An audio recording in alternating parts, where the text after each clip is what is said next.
Hello, my name is Joe Pusateri, and I am living the sober life.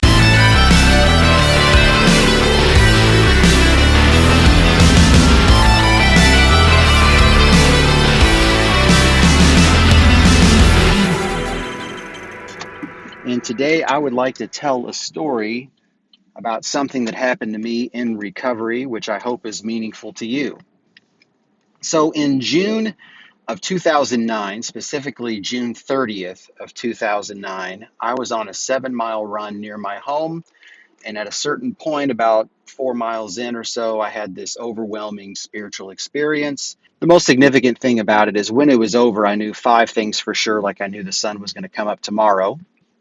Number one, that everything is going to be okay no matter what. Number two, that we are all connected in ways that I would never completely understand, all of humanity, that is. Number three is that I had some kind of purpose. Number four was that whatever this was that I was feeling was not intended for me to keep, but rather to give away. And so long as I continued to give it away, so long as I remained a channel for it, it would continue to flow. And then finally, the last thing was that now that I had tasted the spiritual ecstasy or glimpsed the kingdom of God or whatever you want to call that, I knew it was okay to let go of all the garbage, all the hate and anger and resentment and fear and anxiety and depression and all that kind of stuff. And it just flowed out of my body. And I can pick it up at any time, but I know how to let it go now. So that's a story that I tell quite often. And whenever I give my lead in a meeting, I always make a point to tell that story. And the reason is because I find that invariably there's somebody that needs to hear at least that first part, which is that everything is going to be okay no matter what. And maybe you need to hear that today. And when I say that, I don't say that out of naivete. I don't say that, blindly or unknowingly. I mean, I'm a smart guy. Like, I'm very aware that there are times when things are not okay. And there are things that happen to us that are not okay by any definition. And that's kind of the point, that even when those things happen, everything's going to be okay because we are connected to the infinite loving power of the universe.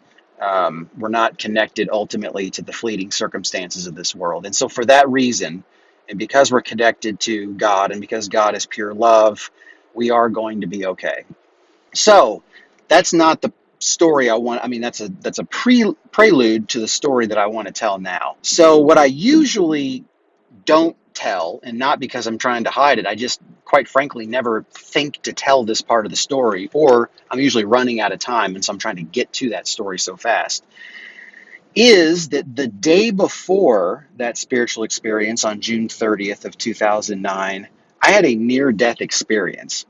So what was that near-death experience about? Well, before I tell you, I got to back up even a little bit further, maybe a week or so. I don't have the dates completely pinned down, but I want to say it was maybe a couple weeks before that near-death experience, which was the day before the spiritual experience.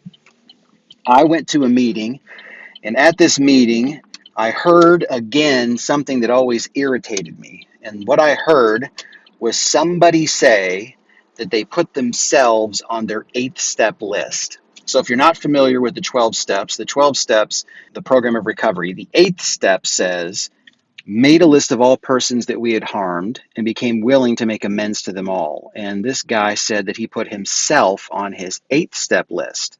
And he's somebody that had been sober for a long time, 20 plus years at this point, and he's somebody I really, really love and respect. So when he said it, I thought, okay, I need to find out what this is all about. Explain it to me, convince me. So I go up to him and I ask him, okay, so tell me about this, putting yourself on your 8th step. And he says, it's real simple. He said, if somebody else did to me the things that I did to me, I'd have to kill him. And I'd laughed because I thought that was kind of funny and shocking and provocative or whatever. And he was not joking at all. He was very serious. He says, no, if somebody did to me the things that I did to me, I'd have to kill him. He says, think about it. If somebody else came up to me and injected me with, so many drugs that my heart about stopped and I died and didn't just do that once or twice, but did it many times, he said, I'd have to kill that person if they did that to me. If somebody sent me to prison, I'd have to kill him. And he said, but nobody else did that to me. He said, I did that to me. And so therefore I owe myself, the part of me that did those things owes the other part of me that suffered those things an amends. And I said, well, it kind of makes sense. And then he went on. And then he said, do you love your kids? I said, of course I love my kids. He said, okay, good. He said, now what do you do if one of your children has a toothache? And I said, I take him to the dentist. And he said, right away? I said, yeah, right away. Okay, good. You're a good father. He said, what do you do when you have a toothache? And I was like, well, I haven't been to the dentist in 8 years at that point. That was the truth. And he said, exactly. He said, when it's your child, because you love your child, you do the right thing and take them to the dentist. But when it's you, you just say, oh, I'll just bear the pain, or I don't want to spend the money, or I don't have the time. And so what you're saying is that you're not worth it. You're saying that to yourself that, I'm not worth the time. I'm not worth the money. I don't have the right to live without pain. I don't have the right to have my teeth fixed. And he says, that's just absolutely ridiculous. And he said, if you did that to your children, and if you did the things to yourself, other things that you do to yourself to your children, they'd take your kids away from you. And I was like, I think you're right. So he said, you need to make amends to yourself. Everyone needs to make amends to themselves for the things that they had done. And that made a lot of sense to me. And I was really grateful for that. And he went on later to say, and if you want to know what that looks like, he said, the way that that looks like is not that you just spoil yourself or whatever. It means that you treat yourself like you are somebody that you're responsible for. In other words, you treat yourself like you would treat your child, when it comes to care.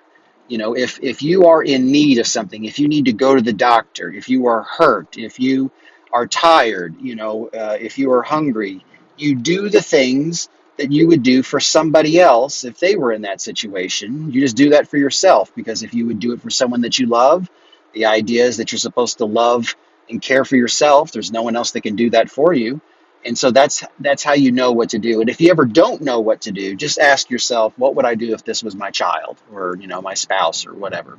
So a couple weeks later, I'm guessing, maybe it was just a week. I'm not 100% sure exactly the timing on this, but I'm guessing it was maybe a week or so later. I go out to eat, and we went to dinner, and I remember having I think it was like the Monterey chicken was the name of the dish. It was like chicken breast with cheese and diced tomatoes and onions and everything on it. When I was a kid, I was sometimes allergic to poultry and sometimes not. Sometimes I'd have a little mild allergic reaction and sometimes I wouldn't. And that just, made like the top of my mouth itch, and, hard to swallow a little bit, nothing serious. But as I got older, that kind of went away. And I eat this chicken dish, and about an hour later, I decide I want to go to the gym. And usually I wait about 3 hours before I exercise after eating so I don't get an upset stomach. But that night, it was late. My wife was out of town. My wife and kids were out of town. And so I decided to go to the gym at about 9:30. I don't know. And I get there and I get on the treadmill, and pretty soon into my run, I started to have this really strange sensation. And, my skin was itching like it had never itched before. And I felt really weird. And so I go into the bathroom and I look at myself in the mirror, and like I couldn't recognize myself. Like my whole face was swollen up and it was red, and I knew something was really, really wrong. And what I was going through was an anaphylactic reaction, and my throat was beginning to swell up and my tongue was beginning to swell up, and I knew I needed to get out of there. So I quickly packed up and got in my car, and I thought, what am I going to do? What am I going to do? And I thought, urgent care. So, I look on my phone and it's too late. Urgent care is closed. So then I thought, okay, what do I do? Well, I guess I could go home and take a couple Benadryl, and that will probably knock this out. And then I thought to myself those words that my friend had said to me: if this was my child, what would I do? Now think about that. If my child was in the car sitting right next to me, and her face was swollen up and red, and her tongue was swelling, and her throat was closing, do you think I would take her home and give her a couple of Benadryl? Are you kidding me? I wouldn't even be thinking about it. I would be in the emergency room already saying, somebody help my daughter. And so I thought, that's what I need to do. I need to go to the hospital. And I drive to the hospital, and the whole way I'm thinking, I don't, I feel silly. I feel ashamed. I'm going to get some big bill that I can't pay. for going to the emergency room or whatever. But I went because it was the right thing to do. And I'm glad I went. They gave me a steroid shot. And as soon as they gave me the shot, everything cleared up. So I don't know how close, I came to death, but, people die of anaphylactic allergic reactions, which is what I was having. So, maybe if I had gone home and tried to take some Benadryl, the rest of my throat would have closed up and that would have been the end of me. I don't know. My wife and kids were out of town and everything. And then the next day is when I had that amazing spiritual experience. So I say all that to say this, that it is so, so, so important for us to love and care for ourselves because we have a certain responsibility to ourselves that nobody else has. And when it comes down to it, we have been given a gift called life. And like any gift that we have been given, if we're grateful for it, we will do our best to live up to the responsibilities that that gift entails. In other words, I've been given this gift of life by God, and I've been given a responsibility by God to take care of this body, to take care of my mind, to take care of everything which is within my sphere of responsibility and influence as faithfully and as lovingly and as compassionately as possible. And yes, it is good to care for other people. And yes, it is good to be cared for by other people. But there are just certain things that nobody else can do for you and nobody else should have to do for you because it's your responsibility. And this is something I think people in recovery really, really struggle with. I say that because I've been around for a little over 11 years, and that seems to be my experience, that I have a hard time with that, and just about everyone in the world that I run into in recovery has struggled with that at some point. I don't want to just keep going on and on and on. I've basically said everything I need to say. Just for the sake of emphasis, let me just repeat it one more time. Take care of yourself, love yourself, and when you don't know what to do in a given situation, when it comes to your own well being, ask yourself, now, what would I do if this was my child, if this was my spouse, if this was my parent, if this was my brother, my sister, somebody that I love dearly? What would I do for them if they were going through this? And then you know that that's what you need to do for yourself. All right. Hope that was meaningful. I've been meaning to share that story for quite some time. If you enjoyed it, if you didn't enjoy it, if you have any comments, I encourage you to like, comment, share, and subscribe to this channel.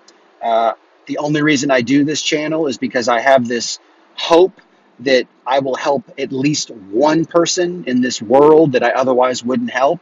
And if that ends up being the case, and I do help one person that I otherwise would not help, then by gosh, all the work to do this is worthwhile. And it is a pleasure and a privilege to be able to do it, to live in a day and age where this technology is available. So you can help me out by liking, commenting, sharing, and subscribing if you so choose, because that just kind of helps amplify this channel out there in the world and makes it possible for more people to find it. So take care. God bless. Love you all.